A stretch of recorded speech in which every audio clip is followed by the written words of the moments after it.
वो नहीं चाहते कि तू खबर की तह तक पहुंच, क्योंकि खबरों की इन्हीं गहराइयों में छिपा है राजनीति का असली खेल। न्यूज़ चक्र, खबर की गहराइयों को टटोलता है।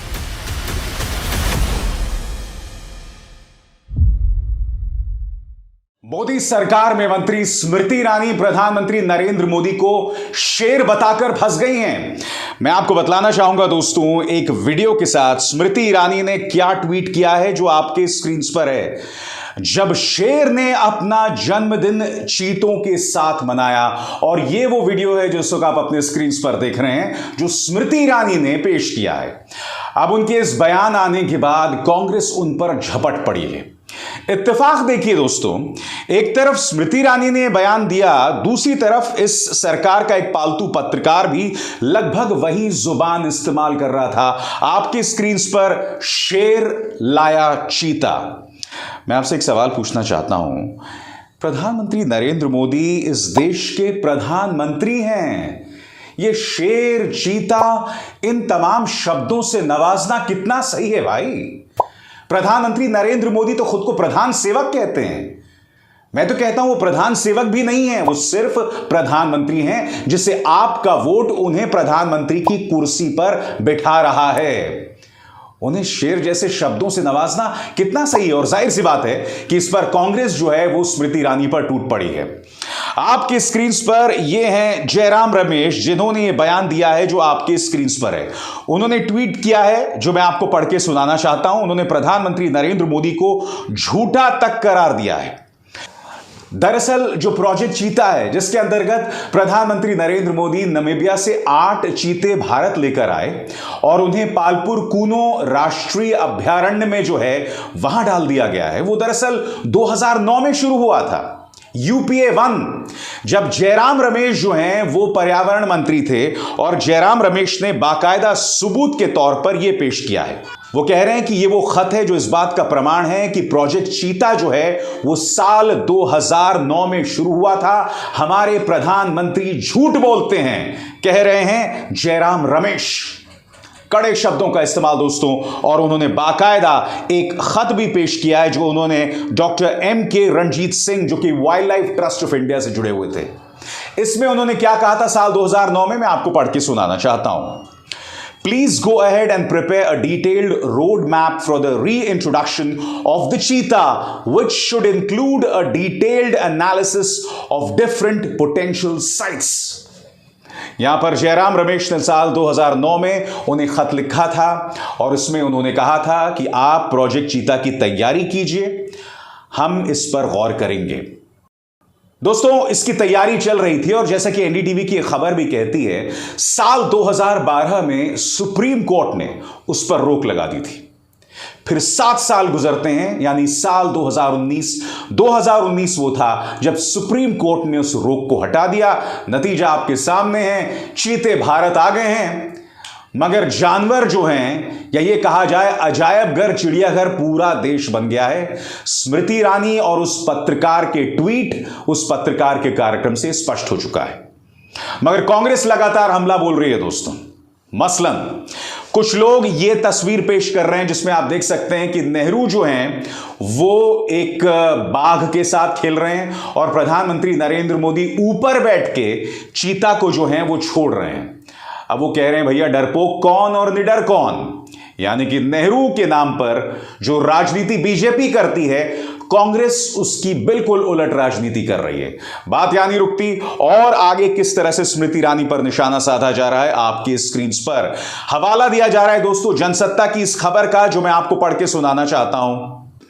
चूंकि स्मृति ईरानी ने प्रधानमंत्री नरेंद्र मोदी को शेर बताया, अब कांग्रेस का जो प्रचार तंत्र है वो हमला बोल रहा है और कह रहा है कि चीन में तो आप डर गए थे, फिर शेर किस लिए खुद को कह रहे हैं।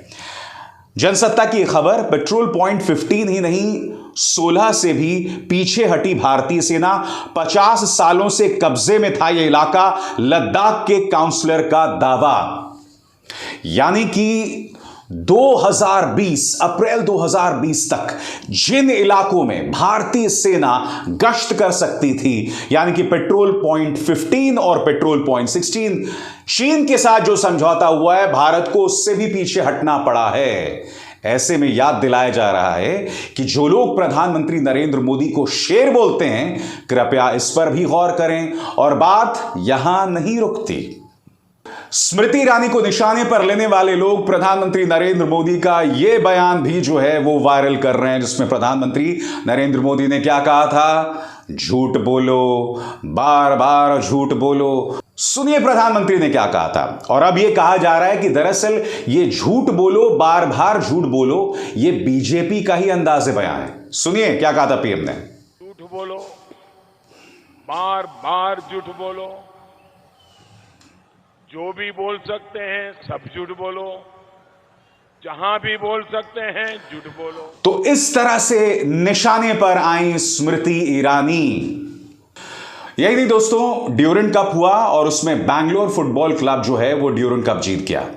इसमें यह वीडियो सामने आया है जिसमें आप देख सकते हैं कि जो विजेता टीम के कप्तान हैं वो कप का सम्मान ले रहे हैं, मगर पश्चिम बंगाल के जो राज्यपाल हैं उन्हें धक्का देकर पीछे कर देते हैं।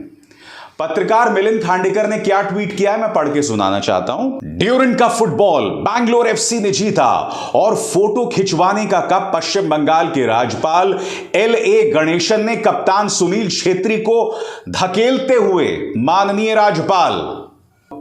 अब जाहिर सी बात है कि कांग्रेस को इसके जरिए प्रधानमंत्री नरेंद्र मोदी पर हमला बोलने का मौका मिल गया।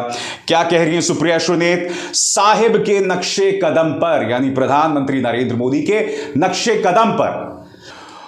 और ऐसा सुप्रिया सुनीत इसलिए कह रहे हैं क्योंकि आप जानते हैं कि ऐसी ढेरों मिसालें आ गई हैं जहां कैमरे और प्रधानमंत्री नरेंद्र मोदी के बीच में जब भी कोई व्यक्ति आया है तो प्रधानमंत्री नरेंद्र मोदी खुद को दिखाने के लिए अक्सर उस आदमी को हटा देते हैं। मसलन ये वीडियो, फेसबुक के जो ओनर हैं मार्क जकरबर्ग को किस तरह से प्रधानमंत्री ने कैमरे और खुद के बीच से हटा दिया था। और यही तंज जो है पश्चिम बंगाल के राज्यपाल पर कसा जा रहा है। और आप जानते हैं कि पश्चिम बंगाल के राज्यपाल मोदी सरकार के दूत हैं। इस कार्यक्रम का मकसद क्या था मैं आपको बतलाना चाहता हूं। इस कार्यक्रम का दोहरा मकसद था।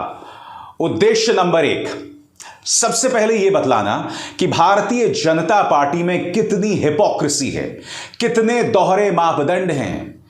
क्योंकि आजाद भारत के इतिहास में प्रधानमंत्री ही एक ऐसे प्रधानमंत्री हैं जिन्होंने खुद को प्रधान सेवक बताया, जिन्होंने दूसरी सरकार को माई बाप सरकार बताया।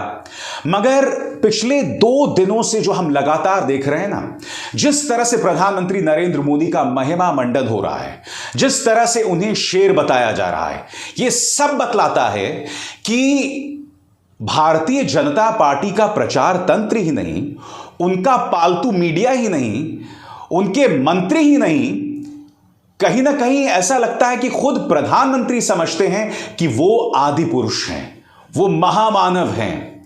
क्योंकि मैं ऐसा क्यों कह रहा हूं? मैं ऐसा इसलिए कह रहा हूं कि प्रधानमंत्री ने कभी खुद सामने आकर यह नहीं कहा कि देखिए आप लोग जो इन तमाम संज्ञाओं से मुझे नवाजते हैं, जो मुझे अलंकृत करते हैं, ये सब बंद कीजिए। प्रधानमंत्री को आगे आकर यह सब कहना चाहिए, स्मृति ईरानी पर लगाम लगाना चाहिए, ताकि स्मृति ईरानी आगे से प्रधानमंत्री के बारे में इन तमाम शब्दों का इस्तेमाल न करें। जी हां, बीजेपी का दोहरा मापदंड और दूसरा पहलू क्या है, वो ये मकसद यह है कि प्रधानमंत्री नरेंद्र मोदी को लार्जर देन लाइफ पेश करना, उन्हें ईश्वर तुल्य बना देना, जिसके चलते कोई उनकी आलोचना ना कर सके, जिसके चलते कोई उनसे सवाल ना कर सके। यह सारा खेल दोस्तों उसी बात का है, वो खेल जो साल 2014 से खेला जा रहा है और अब भी बदस्तूर जारी है। और यकीन मानिए आने वाले 2 सालों में, यानी कि 2024 के लोकसभा चुनावों से पहले यह खेल और भी ज्यादा उग्र हो जाएगा, जहां प्रधानमंत्री नरेंद्र मोदी को लार्जर देन लाइफ, ईश्वर तुल्य, ईश्वर समान बताया जाएगा और उनसे सवाल करना और भी मुश्किल हो जाएगा। न्यूज चक्र में बस इतना ही। अविसार शर्मा को दीजिए इजाजत। नमस्कार।